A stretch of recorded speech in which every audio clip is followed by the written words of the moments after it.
Hello, everyone. I'm delighted to welcome you to this event entitled Building Global Movements for Peace, People and Planet.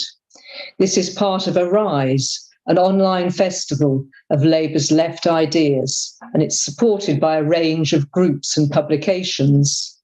My name is Kate Hudson, and I'm General Secretary of the Campaign for Nuclear Disarmament. Our world is going through a number of major crises, some which even present existential threats to all life on this planet. So we cannot stand by. We need to put forward ways to transform our world and to put people, health, and the planet first. Part of this must be changing the way the world is ordered and standing up to all those leaders globally who promote the policies of war and hate. A crucial part of this has to be progressive international cooperation on the left. That's why we're delighted to have this global platform today and to be building links between progressive movements and the left here in Britain and in Latin America, Europe, Africa, and beyond. And part of this must also be standing with all those movements globally, striving to change the world for the better and to build a more peaceful future. And at the heart of this, it is vital that we include nuclear disarmament. The Arise Festival is a celebration of our values of peace, internationalism, solidarity, and unity. And we're delighted that this discussion is part of the festival today. Due to a huge level of interest, in addition to this Zoom webinar, we're streaming live direct from the Arise YouTube page and across various Facebook pages. So without further ado, let's turn to our speaker. First of all, I'm turning to Matt Wilgris to tell us just a little bit about the Arise Festival. Matt, over to you. Hi, Kate, and thank you everyone who's joining us. It's great to see hundreds of people on the Zoom. I can see over 400 people on the Facebook and plenty on the Twitter and the YouTube as well. So great to have so many people with us, and thank you to everyone who attended one of the first two events of this month-long Arise Festival. We had the opening event on crisis resistance and the struggle for socialism with Jess Barnard and Richard Bergen in conversation last week. And then we had a premiere of a pre-recorded film with Mike Jackson, who many of you know from LGSM, about LGBTQ liberation, socialism and solidarity yesterday. And you can catch all the events as they go along on the YouTube channel, including if you want to watch this one later. In terms of upcoming events, the next one is tomorrow lunchtime, which is Women at the Forefront Resisting the Tory Offensive. And we're very excited that we're going to have a striking RMT worker amongst the late additions to the platform for that one. And then in the packed schedule, which goes right through to July 27th, we've got a public ownership rally on Wednesday, a Global Justice Now lunchtime stream on Friday, another film premiering from the Orgreave campaign on Sunday, and so on and so forth. Ending with a really brilliant meeting with John McDonnell and a number of the unions going into dispute on building unity through struggle to end the conference and the online festival rather on July 27th. In terms of the plug, you might notice I'm on a bit earlier than I was expecting, but the three things we really want you to do are as follows. The first thing is, please do get a ticket for the whole festival at the link that will be posted. As people know, all the different events, thousands of you tuning into, are free, but we need people to purchase tickets, which start for as little as £4 to pay for the massive digital infrastructure. There's over 25 events during the whole thing. That costs thousands of pounds to put on in terms of Zoom, streaming software, etc., etc. The second thing is, if you can give it a bit more, please do donate at the link that will be provided throughout the meeting. I know that this can become a bit boring when people keep asking you for donations, but every £10 from everyone in this Zoom call, just on this Zoom call, would totally transform the situation that we face in terms of organising these events and the volunteers. And then thirdly and finally, please do share the event as it's going on. So if you're watching on Facebook, please share that stream. If you're on Twitter, please retweet the tweet that will be in the chat, and please do your own tweets at Arise Festival as well. Thank you ever so much, Kate. I can see Jeremy is here. So that's great news. And I'm really looking forward to the discussion that we've got ahead. Thank you, Kate. Thanks very much, Matt. Is it okay to drop Jeremy in it straight away, do you think? If so, I will welcome Jeremy Corbyn as our next speaker. Jeremy is a long-term peace campaigner, of course. He's founder of the Peace and Justice Project. He's MP for Islington North, and of course, much more besides. So, Jeremy, a big welcome, and the floor is yours. Thanks, Kate. Thanks, Matt. And well done organising this. And it's a pleasure to see so many new and old friends on it. Today is the 4th of July, which I hope those that are celebrating US independence will reflect for a moment on what some of the founding fathers wanted, which was a nation of peace rather than a nation of expansion. There are others who thought very differently, but it's a good opportunity to think about those things. You and I, Kate, were this morning at the funeral of Bruce Kent. Wonderful, wonderful man, campaigned for peace all his life. And the church, local church to where I live, was absolutely packed out. And his widow Valerie gave a wonderful talk, not so much about the details of his life, because many of us knew those already, but the different influences on his life and the way in which he approached people and things, and how he came to the peace movement by circuitous route of boarding school, army, church, local neighbourhood, supporting the poorest and most vulnerable people in the Euston area of London, and then eventually resigning the priesthood and becoming a full-time peace campaigner, which he was all his life. And I think we can draw inspiration from Bruce and the diversity of people he brought to the peace movement, and his preparedness to always listen to people. Because Bruce is famous for campaigning against nuclear weapons, of course, Greenham Common, Trident, renewals of various weapons system, and in support of the Non-Proliferation Treaty. But he was also part of the movement for the abolition of war. He was also supportive of lots of environmental and refugee causes as well. And the last substantial speech I heard him make was in Trafalgar Square in the rally against the Russian invasion of Ukraine. And the point he made was that the Ukrainian people were being killed or forced into exile, and Russian soldiers were being conscripted into the army and dying as a result of this war. And he obviously called for peace through a ceasefire and through negotiations in order to bring about a peaceful world in the future. And I think it's that message we have to put, because there can be no way to peace other than via negotiations. And so the longer people pour weapons into the war, both from Russia and from the outside, and the war will go on longer and longer, become an arms bazaar for the arms companies of the world, and won't actually save the lives of Ukrainian people or Russian soldiers. There has to be a peace process, but also recognizing that this war has massive effects on food supply, energy supplies, and so much else, as well as the many millions of Ukrainians that have now been forced into exile and become refugees, mainly in neighboring countries in Central Europe. But we have to just pause for 1 second here. I strongly support the rights of Ukrainian refugees to come, in this case to Britain, to live, to access the health service, the education service, and be supported and be given the right to work. I absolutely support that. The same rights should apply to refugees from other wars, such as Afghanistan, Iraq, Syria, Lebanon, Yemen, Palestine, and so many other wars around the world, because the refugee flows to mainly North America and Europe at the moment, mainly I say, because there are others, come from wars of occupation, aggression, or frankly, the theft of minerals. And if anyone thinks that somehow or other, years later, a war is justified, I ask them to think for a moment of the fervor that was put into launching a war against Afghanistan in 2001.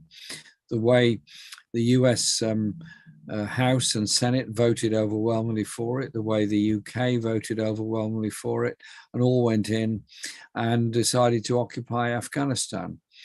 20 years later, left Afghanistan, the poorest country in the world, the people with the most desperate poverty and hunger in the world, and actually the much worse situation for women than there ever was before in Afghanistan.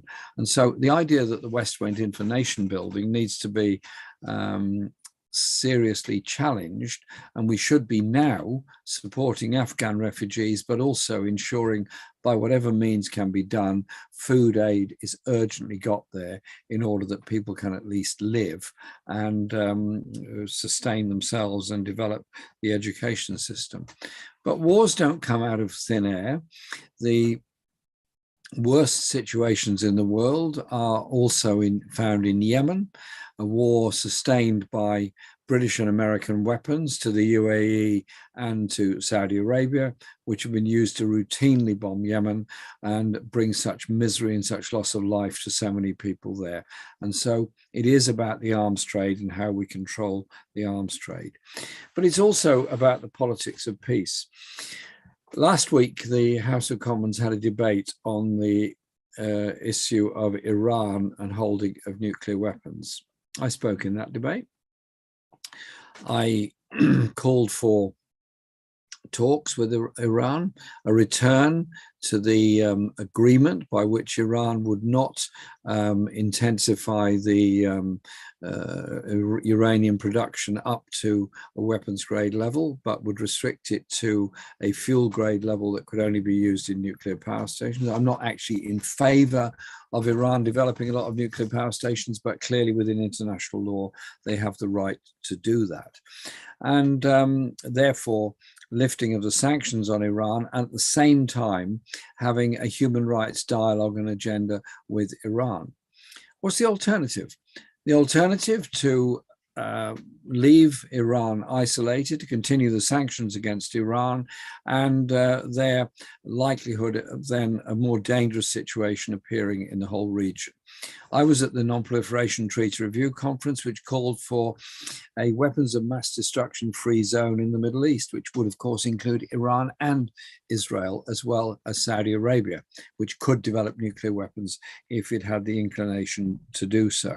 And so it is about understanding the politics of what goes on and using the language of peace. And what saddens me is within all the discussion that's going on about the war in Ukraine now, and indeed in the past in Afghanistan and Iraq, in Syria and in Lebanon and in Libya and so on, armchair generals populating TV studios all around the world, looking at maps with big arrows of troops moving here and weapons moving there and planes moving the other place. The language of peace completely missing. NATO talks grandly of expanding, of taking more countries into NATO membership and saying NATO is a force for peace. Well, I think the best force for peace is actually popular opinion against wars, and popular opinion that would help to bring that about. Now, who is going to be the interlocutor to bring about a ceasefire in Ukraine? I don't know, but the UN clearly has not shown much appetite for doing very much about it. So maybe others could step into the breach, which is why I was one of those that signed the Athens Declaration, which Yanis Varoufakis, myself and others launched in Athens a couple of months ago, in which we were talking about the issues of non-alignment around the world and the power of non-aligned nations to actually bring about peace in the world. So I hope it's one of those nations that, or groups of nations, that are going to step in and try to broker a ceasefire to save life, which is being killed live, people being killed live on our TV screens. A couple of other things I want to mention, because I know you've got a lot of speakers and limited for time, is you have to look at the issues facing the world. Post-COVID, the world is a more economically divided place than it was before. Global corporations have become infinitesimally richer than they were before this war began, infinitely more rather. And the poorest people are the worst off, and in industrial countries, working class living standards have fallen, wage levels or real wage levels have fallen, and we are moving into a new period of neoliberal economics. 1 minute, Jeremy. At the same time, we're facing an environmental crisis, which cannot be solved by neoliberal management, can only be solved by an interventionist economy. So let's try and turn the tide round. Oppose neoliberal economics, oppose the politics and economics of war, and support the politics and economics of environmental sustainability, health sustainability, and above all, peace around the world. That is what can inspire young people. That is what can create a world fit for the next generation to live in. Internationally, it's already happening. Let's not isolate ourselves behind our national flags, unite ourselves across national borders all around the world in order to say, well, actually, we're a majority of people who don't want wars, who don't want the destruction of our environment, who want some peace for the future. Kate, thank you very much indeed for inviting me today. Thanks very much indeed, Jeremy. And I always take heart from knowing that we are indeed part of the global majority, and it's our government that's out of step on pretty much every single issue. So thank you very much indeed for that. It's a pleasure now to turn to our next speaker, Sevim Dagdalen. Sevim is an MP for Die Linke, the left party in Germany. She's a well-known international justice campaigner and a vocal opponent of the massive and worrying increases in military spending that are taking place in Germany and across Europe. So, Sevim, big welcome to you this evening. Thanks a lot, Kate. Thanks for this great and needed event. I would like to begin my speech with a quote from the French socialist Jean Jaurès. Over 100 years ago, he stated, "Capitalism carries war within it like the cloud carries the rain." And he's right, Jean Jaurès. War is nothing else or nothing other than the continuation of profit maximization by military means.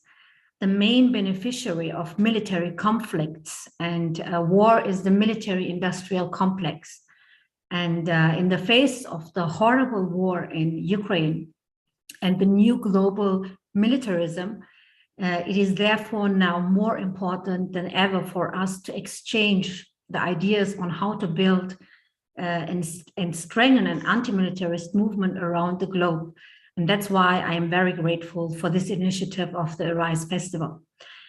I am going to start by briefly reporting on the new militarism and massive increases in military spending in Germany in the wake of the Ukraine war.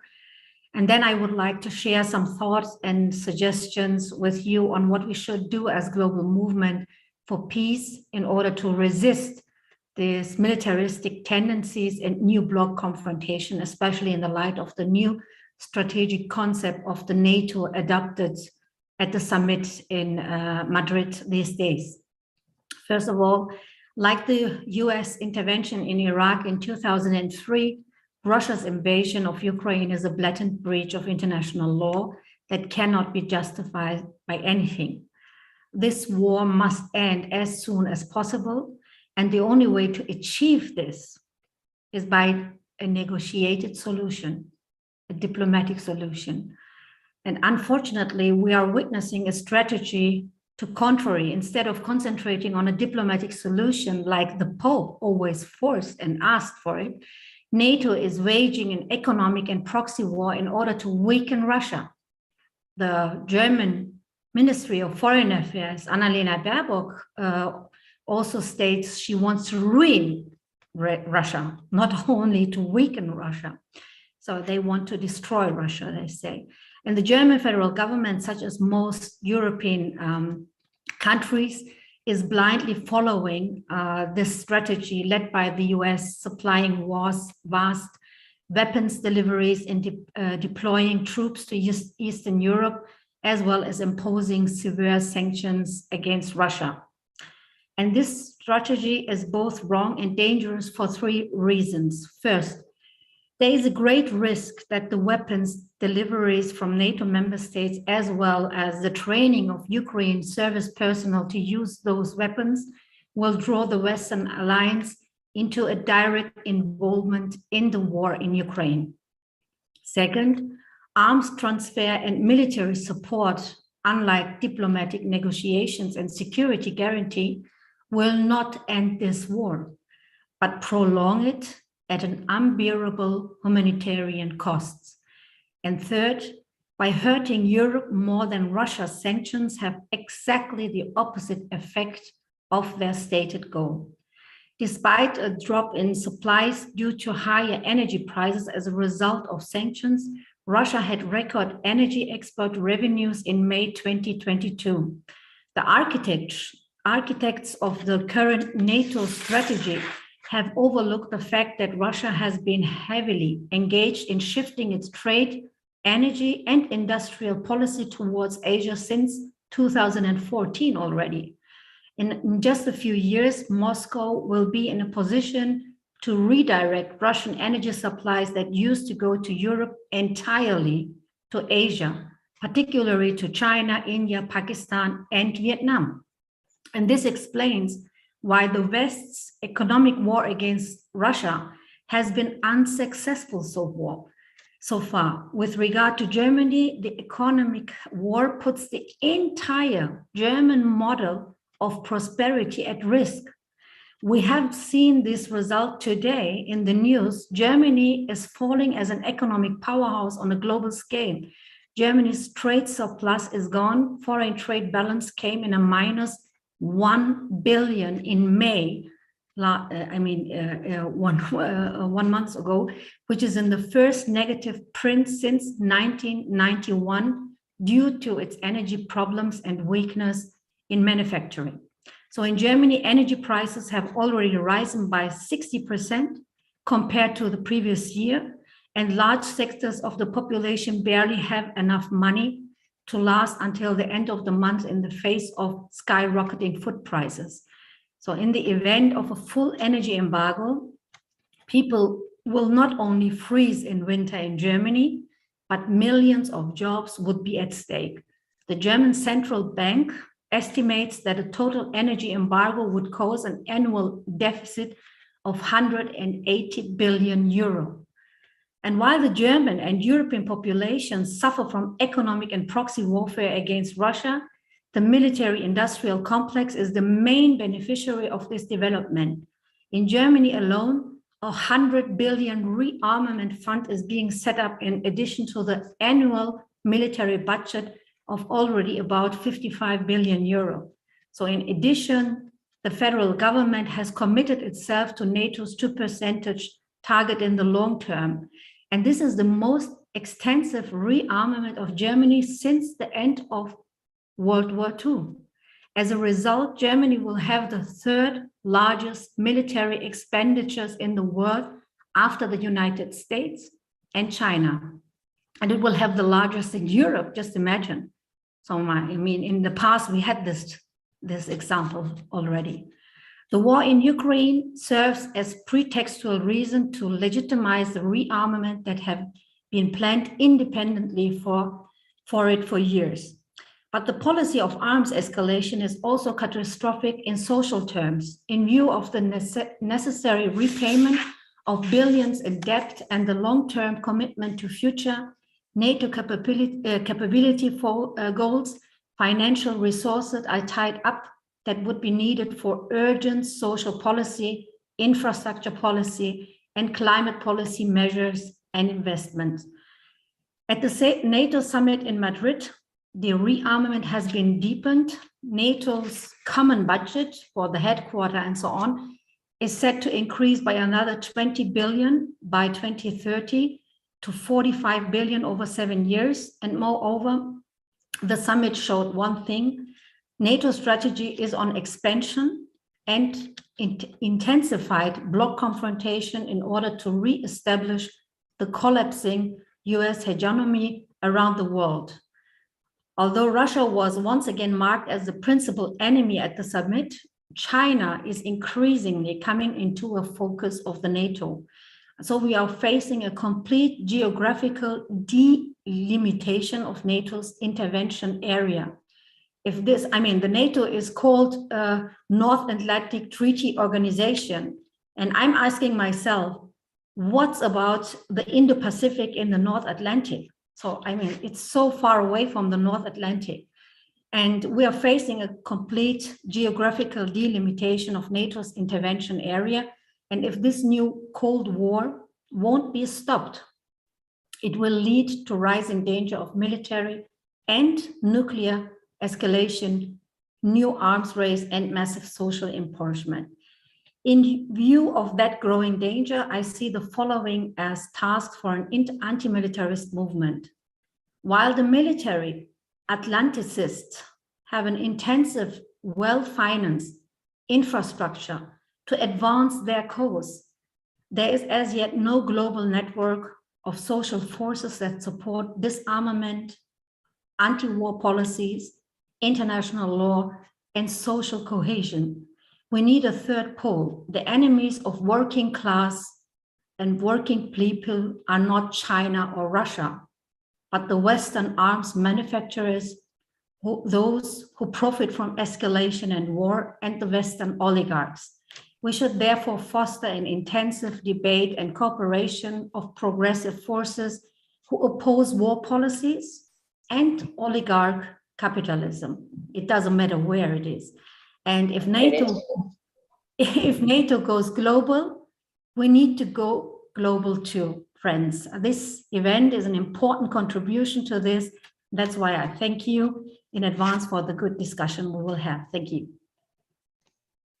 Thanks very much indeed, Sevim, and please send our solidarity greetings to the peace movement in Germany with this extraordinary challenge that they're facing now of this intense militarization. So thank you very much for that. Before I turn to our next speaker, I've got a couple of announcements to make. One is to convey apologies from Danièle Obono. That's Danièle is the MP from La France Insoumise. They've recently had a massive electoral victory, so congratulations to them. And of course, we're sorry that Danièle can't be with us, but we understand she has specific responsibilities in Parliament now on a Monday evening. My second announcement is to say that we have over 1,000 people watching, obviously here, but also across social media platforms, including from the following places. That's Belfast, Bristol, Cirencester, Edinburgh, Frome, Glasgow, Hastings, Hull, Leeds, Liverpool, Manchester, Oxford, Southampton, Southend, Thanet, West London, Wolverhampton, Lisbon in Portugal, and Florence and Tivoli in Italy. So wherever you are, we're delighted that you're here with us today. So turning to our next speaker, it's a pleasure to welcome Varsha Gandikota from the Progressive International.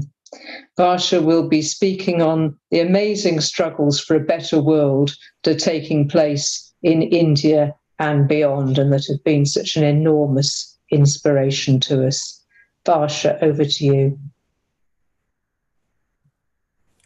Thank you, Kate. And hi, everyone. I'm delighted to be here, of course, with fellow members of the Progressive International, Jeremy and Yanis, but also along with so many friends from the left from around the world. I was thinking about the topic for today, building global movements for peace, people and planet. And I'm not one who usually talks about war and peace, but if peace is about living without distress and disturbance, I thought, few things are more urgent than the fact that we have 2.7 billion hungry people in the world today. I mean, 2.7 billion people that are hungry. And this is not about food shortage, right? We make enough food for the whole world, but we still have billions who cannot access it because they cannot afford it. And as we've all read, I know that the UK has a cost of living crisis right now, but across the world, food prices have reached their highest ever level in March this year. So in that sense, to me, this really feels like it's a kind of war. It's a cruel war where billions of people are forced to be at war with their own lives, forcing their bodies to work through starvation, to care for their families so that they can live to see another day. My comrades have pointed out that usually when I give these kind of speeches, I often say something like, it's stunning to me that more people aren't talking about this. But actually, when it comes to the food crisis, everyone is talking about it. It's made the front pages from the Wall Street Journal, The Economist, the New York Times, Guardian. All of our political leaders across the world are talking about it. And they all seem to say the same thing, that the war in Ukraine is what's led us here. Of course, leaders in Russia blame the sanctions for the price increases. Those in the US and Europe blame Russia's blockades for the price increases. And I'm certainly in no position to investigate which claim is true. But I did want to understand why and how the stopping of exports from two countries could create such an unprecedented collapse for the entire planet. And then I looked at the numbers, and I looked at something like wheat, right? And Russia and Ukraine together account for less than 14% of global wheat production. So yes, of course, this war has led to some spikes in food prices. But if you look at the numbers, you'll see that the amount of lesser food is really less than 1%. So that makes you think, do we really even have a crisis? But to understand that, we have to look at a different statistic to unravel this puzzle of the food crisis. There are just 4 large traders in the entire world that control 70% of the entire world's food production. And they're called the ABCD group, which is, 3 of them, 3 large firms, also investors in the financial market that are from the US. Archer Daniels Midland, Bunch, Cargill, and the 4th one is Louis Dreyfus from a Netherlands-based firm. And this means that, controlling 70% of everything that is produced anywhere in the world means they get to control what is planted by whom and where and when it's sold it, and at what prices. So yes, food prices have seen a dramatic increase, more than something like 30% over last year. But it's not because of anything tangible that's changed. It's because companies know that crises like the war in Ukraine, like the COVID crisis, bring misery to the many, yes, but they bring super profits to the corporations, and they know this extremely well. So if you look at the spiraling global food prices, that's created something like 62 new food billionaires in just the last 2 years since the beginning of the pandemic. And it's about to push something like 260 million more people into acute poverty. So I went to see exactly how many profits these companies and the CEOs of these corporations made, and that's about $453 billion. So Oxfam came out with these research, and to put these things into perspective, brain has trouble processing large numbers after a point. So to put these things into perspective, they said, it's equivalent to making more than $1 billion every 2 days. But I was comparing these two numbers, and a different kind of comparison came to my mind, right? These are the companies that make $1 billion every time they push a person into hunger. So yes, we talk about them as agribusinesses, businesses that trade in food, but really what they're trading in is starvation. They're trading in hunger because that's what brings them profits. Feeding people doesn't bring them money. It's starving them and creating hunger that brings them the money. And they do it because they can. The world that we've set up, Jeremy talked about how we need to change the world order that we live in. I mean, the world order that we have right now for food, for the very basic thing that keeps us alive, since 1991, all of our organizations are institutions that are ostensibly meant to, ensure equality and justice in the world, like the World Trade Organization, the World Bank, the International Monetary Fund. All of them have pushed for a liberalization in food markets. That's meant that farmers were pushed off of their land. That meant that they couldn't decide what's actually produced by their own hands on their own lands. So developing countries were forced to produce things like vanilla and pepper to be used in ice cream somewhere in, Scandinavia. Maybe not pepper ice cream, but, vanilla ice cream, instead of producing food crops for their people. It meant that governments in the global south were told they couldn't support their own farmers, even as large farms in the global north, in countries like the US and Europe, were subsidized so that they could dump their cheap food onto poorer countries, creating essentially the perfect world order that's wanted and desired by the imperial powers, which is a terrible, terrible cycle of dependence. But all of this, after this talk, if any of you were to go and try and read reports on the food crisis from the EU, from the World Food Programme, from the UN's Food and Agricultural Organization, I promise you won't see a single mention of any of these 4 companies. They'll talk about food security, a very funny term that those of you familiar with policy and NGOs might recognize, but they too know that what we actually need is not security from hunger, but security from those causing hunger. So here today, if we want to talk about building a global movement for people, the people in, say, West and Southern Africa, where the sharpest increases in prices are to be expected, they're not being given any weapons to fight this war, to fight against the ABCDs of hunger, to fight against the deadly virus. For the last 2 years, my work has included trying to get COVID-19 vaccines in the middle of a deadly pandemic to parts of the world that didn't have it. Big pharmaceutical companies held the patents, they were making astronomical profits, but factories in the rest of the world were sitting idle that could make the vaccines, but couldn't, because despite 100 countries fighting it out, over the last 2 years to remove intellectual property protections, we lost this fight just 2 weeks ago, actually, if you've been following the news, because the US, UK, EU all opposed it.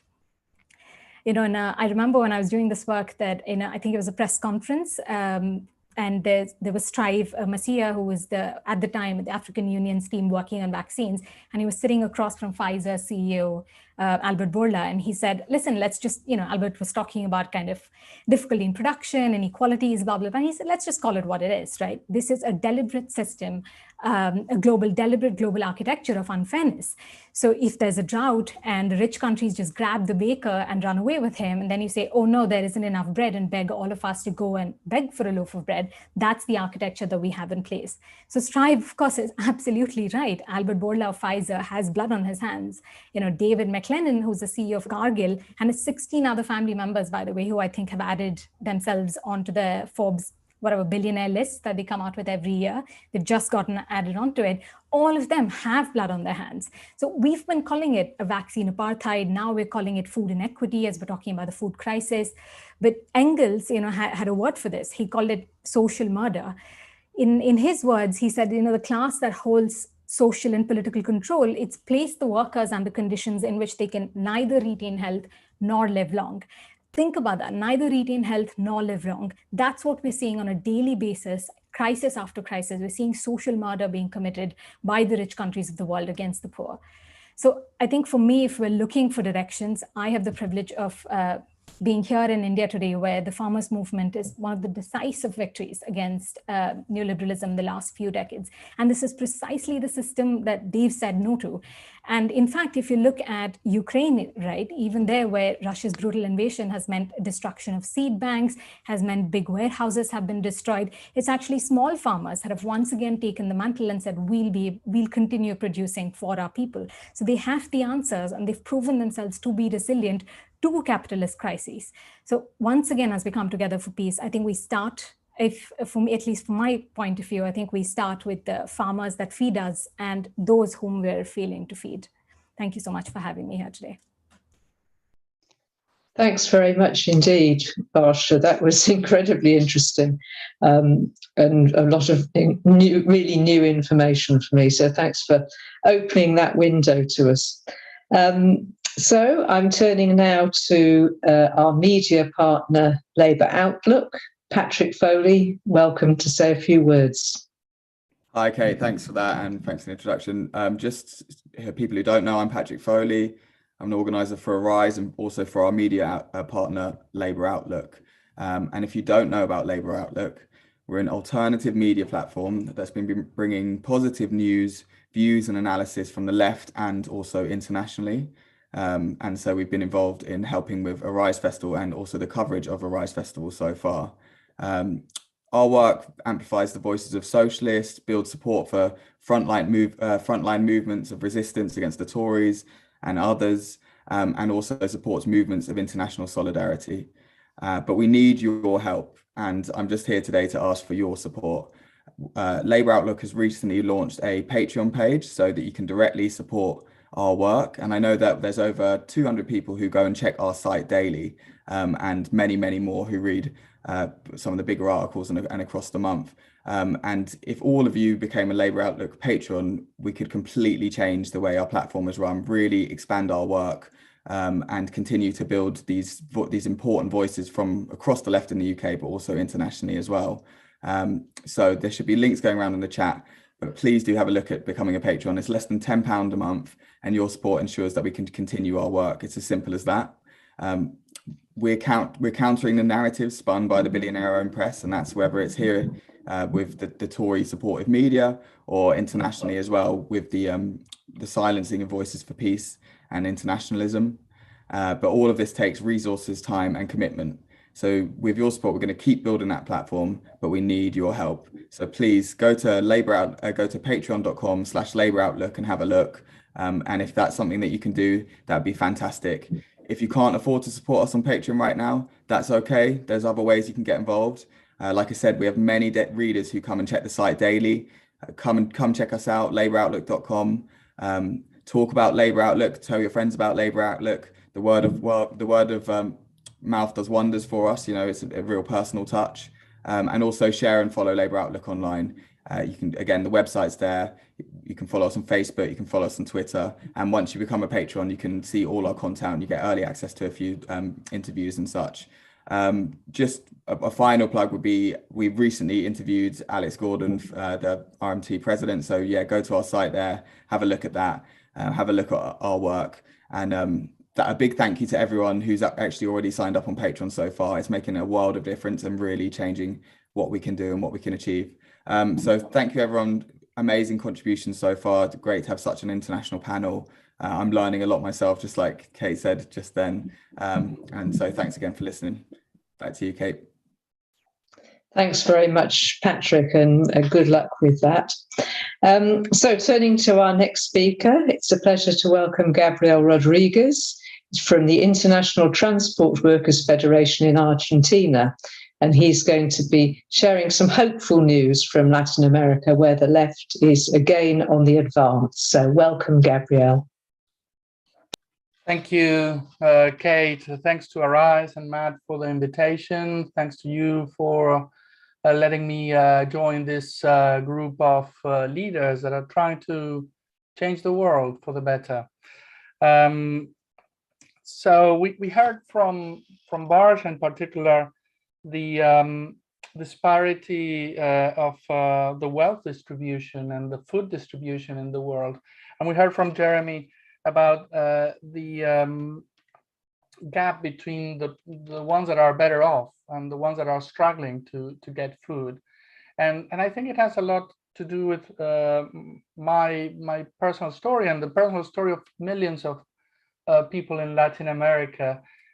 Because I was lucky. I was raised in a family with parents who had organized jobs with support from unions, and I got an education and food enough to develop that education, and I could have also a job in the airline with a union, supporting the CBA, the rights, the conditions.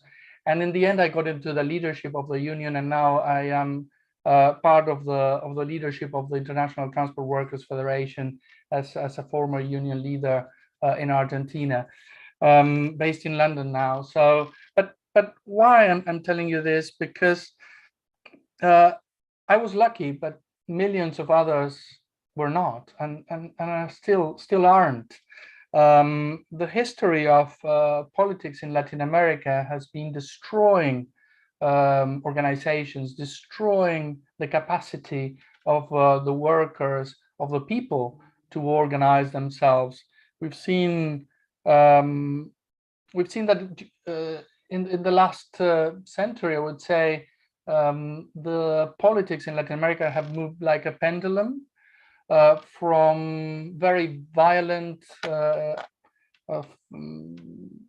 dictatorships imposing measures to concentrate the wealth, to support the corporations to concentrate the wealth, and then times where the movement of the people, of the unions, of the social movements could succeed in changing the politics and changing the balance and getting back part of what they lost. But every time that were lost, thousands of lives have been lost, and mainly activists, union leaders, social organizers, people who were already trained and were very eager to bring more justice to Latin America. And we lost them. We lost many of them through history. So what we've been trying to do from the union movement, and particularly from the International Transport Workers Federation in the region and elsewhere, is to rebuild that strength, to rebuild those organizations, to rebuild the capacity of the workers to get a better distribution of the wealth for them and for their sisters and brothers. And we've been successful, depending, of course, on where the pendulum was moving. Now we see that, we clearly see that we are having more left-wing and more progressive governments in Latin America, and hopefully we are going to have still a couple more coming in, which will be a great opportunity for the work that we are doing. We heard, if you were part of these discussions in the past, you might have heard that we could rebuild the transport federation in Venezuela during the years of Chavez, to negotiate in a better position with the private transport companies and corporations that were already there, but also with the government, and have a better say, an organized way of dealing with the defense of their own rights. And but we've been working not only in Venezuela, we've been working all over the region. More recently, we've been with Jeremy Corbyn and his Peace and Justice project, working in Mexico with this new government of Andrés Manuel López Obrador, and with the support of Napoleon Gómez Urrutia, the senator that took a lead on a new labor reform. This is giving an opportunity to unions or group of workers that didn't have a union, that didn't have the capacity of have their own strength, to have their own. You know, in Mexico, the history of trade unionism is very, very sad. I'm not going to give you the whole story. I'm not going to bore you, but for many decades, and with the support of the PRI, the government in power, if you were an international corporation building your first company into Mexico, you could have a CBA and a union before hiring the first worker. So they are called protection unions, or unions of convenience, as we call them. But they're not unions in reality. They're just a way of avoiding the workers to get to the right defense of their own conditions. And this is what this labor reform from López Obrador is bringing, is giving the opportunity to these workers to control their unions democratically, to at least know where their union is, believe it or not, and know their rights and know their CBAs. So there is a few months still where all unions will have to ensure that under the labor reform will bring in the democratic voice of the workers and the participation of the workers. So we are encouraging groups of workers that didn't have that opportunity to do it now, to do it under the labor reform, and to get these organizations that could defend their rights. We were really, really happy to be with Jeremy and his team working in Mexico City a couple of weeks ago. So in order to build global movements for peace, people and planet, we are building this grassroots resistance, this grassroots defense. We need a sustainable planet, of course, but we need, and we are as transport workers, know very clearly that we need a planet that is socially sustainable. We need to ensure that we save our planet altogether, and that we have the opportunity to defend our planet for a more sustainable future from the environmental point of view, but also from the social point of view. That's our big aim in the ITF. Thank you, Kate. Thanks very much indeed, Gabriel. And I think there is a lot that we have to learn from you in Latin America about movement building and building unity and solidarity on the left. So thank you very much for that contribution. I'm turning now to our next speaker, Yanis Varoufakis. Yanis is from DiEM 25 in Greece, and Thank you for joining us, Yanis, because I know that you have to go and speak at another meeting shortly. Yanis was involved with a recent important peace initiative in Athens and is a key alternative voice globally for economic alternatives to neoliberalism. So, Yanis, the floor is yours. Thank you, Comrade Kate. Thank you, everyone, for the invitation. This is a very worthy initiative. I'm very sorry that I'm speaking to you from a car, but let me give you some context, because I think it's not independent of the theme of our get-together today. I'm speaking to you from North Crete, the island of Crete. We are involved in two simultaneous campaigns as DiEM25, as Mail25, as the Progressive International Jeremy and I belong to. And I think many of you also are aware of and are also participating in. The two campaigns are, at the domestic front, we have a snap election coming up. And you can imagine whether we're in a pre-election mode. And the main task we have as a progressive party, as a radical party of the left, is to end the absolute monopoly over the media and the levers of power by a tiny oligarchy, which is combining the bankruptcy of the Greek state with the new austerity, which takes the form of the cost of living crisis, in order to squeeze even more wealth out of the many who have been dispossessed after 13, 14 years of austerity. That's one struggle, one campaign. It's a local campaign, it's a national campaign, it's a Greek campaign, but just like back in 2010, when we had our huge austerity drive, that had global significance. This one also has global significance. There is a second campaign. A few miles from where I am, in this car, there is an American, United States base, military base, from which there are at least 90 sorties every day with weaponry that is being sent to the front in Ukraine. The island of Crete, plus a port in North Greece, is the main gateway through which the United Arab Emirates, Saudi Arabia, and the United States are fueling this hideous war in Ukraine. Make no mistake, like Jeremy, I was one of those people who in 2001 protested against Vladimir Putin as a war criminal. He is exactly that. But this is not a struggle between good and evil.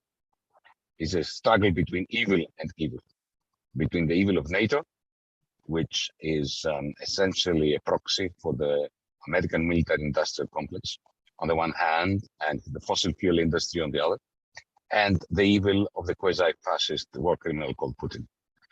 And it's this island here in Crete, which, following the collapse of our radical movement in 2015, which found its expression and voice in that magnificent referendum on the 5th of July 2015, when 62% of the Greek people said no to Washington, no to Berlin, no to Brussels, no to Frankfurt.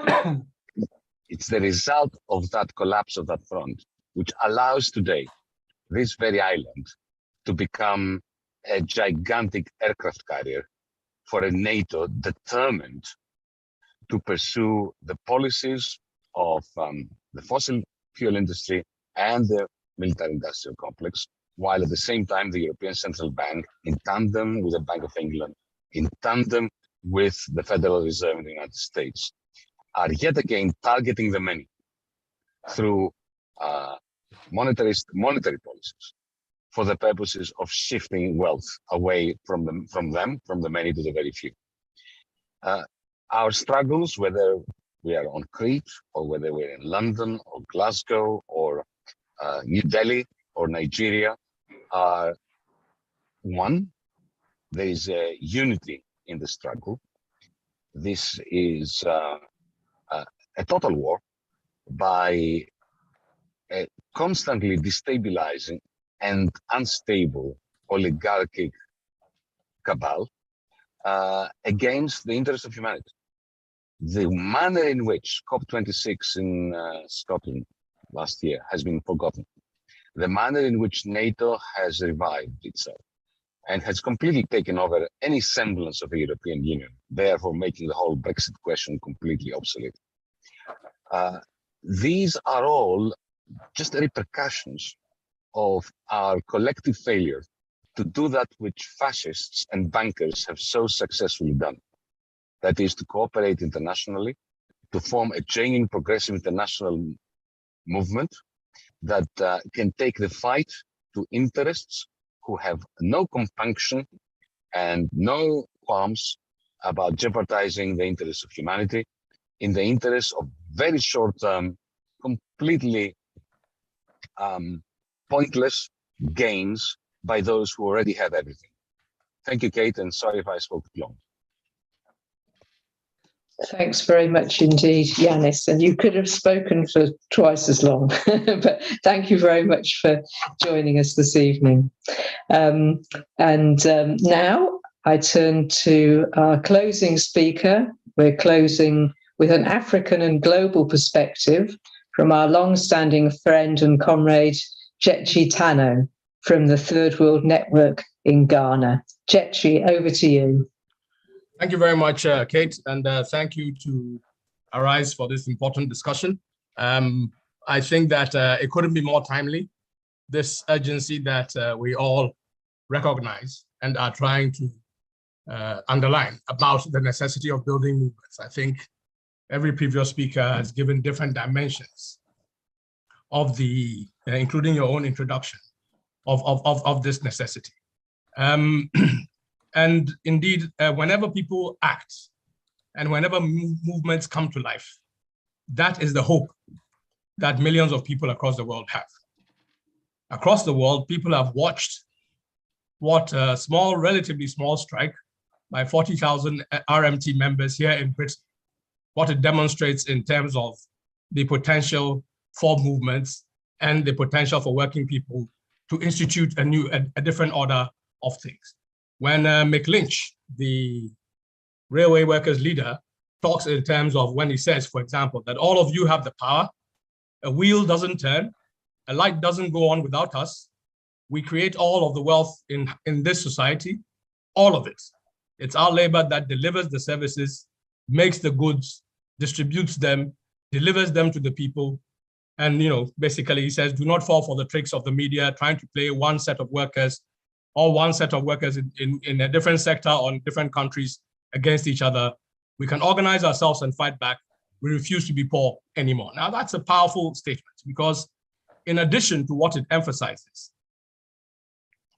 in terms of the power of labor and the fact that the whole edifice of wealth that the oligarchs that Yanis just referred to, monopolize for themselves is based on the production of ordinary workers. In addition to that, it also affirms other things because it is that same common experience and that same common reality which gives us the concrete basis for the solidarity that we need.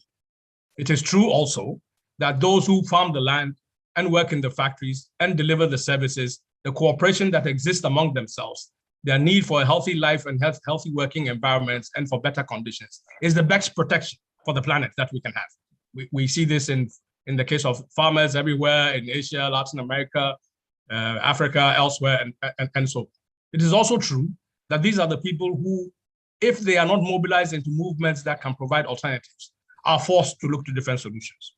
What McLynch says is true whether you're in England, whether you're in Ecuador, or whether you're in Ethiopia.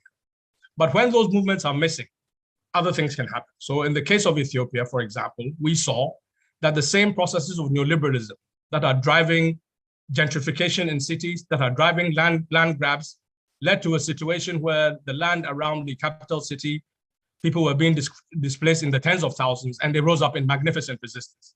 But at the same time, they did not interpret what was happening necessarily as an attack on capitalism, and therefore did not see as an attack by capital, or see their resistance as part of the anti-capitalist resistance. For that reason, they turned to look towards identity politics. They interpreted their experience as something, as depredations being imposed on them by a section of the ruling class which comes from a different ethnicity.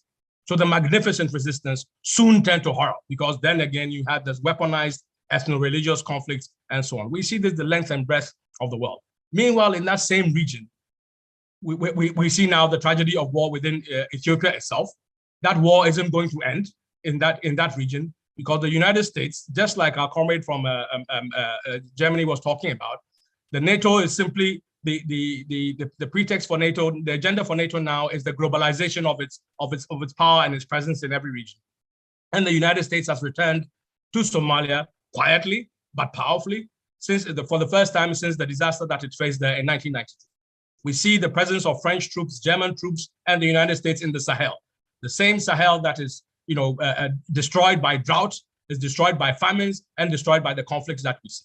Again, we can see this in the south of the continent of Africa as well. We see in a country like Madagascar, the country that in 2021 was declared to be the zone, the territory of the first global, the first climate famine on the globe. Since then, it has been declared as the world's first climate disaster zone. It has faced 2 cyclones in this year alone, displacing 4 million people, and driving 4 million people into penury and starvation, and directly displacing millions more. So, comrades, the idea of necessary and confronting the questions of peace, of people, of planet have to be interlinked. We must build movements in each of these on each of these questions, but we must also emphasize that the qualitative necessity of building links between those movements is absolutely vital, because we need a systemic change. We need a systemic approach. We need a system change. We need a transformation of social relations and of the relations of politics and economy that dominate us globally today. From that perspective, we have to ask, how do we do that? Because there are real challenges. And I think that if we take out what Arise has been doing and what it constitutes, it gives us some sense of what we should be doing globally as well, in addition to building all the movements that others have talked about. Political organizations, explicitly political organizations, are central to this process, because political organizations are those which ought to be defined by the fact that they have a comprehensive program which touches on the aspects of the system as a whole that impinges on the lives of ordinary people. That clearly has to be, and historically has been, what the labor left represents and so on. But if indeed you are in a wider formation, and this is a question that I would like to throw back, without knowing too much of the details of it, but this is a question that I think that those on the labor left who are being constrained by the likes of Keir Starmer, which says do not show solidarity to RMT workers. Where do you go now? I think the necessity of having a home where people can freely develop their interventions in these movements, bring together activists in these movements, take back, learn together, share together is necessary. The idea that we must distill and concentrate, in the face of the fragmentation and divisions and conflicts that are being fostered upon us, in the face of the inequalities that are rife and rampant.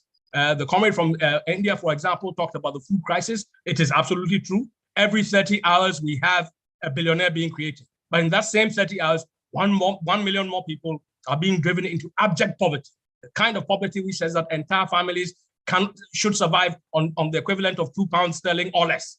So, comrades, the urgency of the situation that we face cannot be overemphasized. It's not simply about the fact that we are in the midst of wars that promise, bring us closer to the unthinkable a situation of nuclear weapons being deployed, to resolve conventional warfare that has come to Europe. So I think that what I'd like to end by saying is this: we have to see ourselves not simply as progressives, as people who want social equality, who want to fight against climate change. We have to see ourselves as revolutionaries, anti-capitalist revolutionaries. Our internationalism ought to be posited on this. And therefore, in the same way, to echo what the comrade from Germany proposed, by way of the necessity of building a real international peace movement and so on, I would also think that we also have to turn our attention and give priority to building international links as revolutionaries who are anti-capitalist,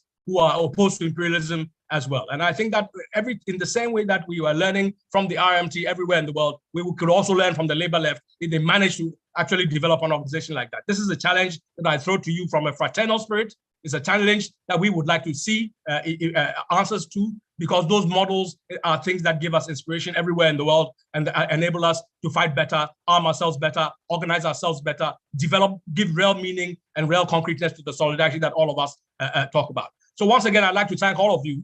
I think that this is a hugely important moment, and it's a turning point. Even Joe Biden has to, for his own purposes, has to say that we are at an inflection point.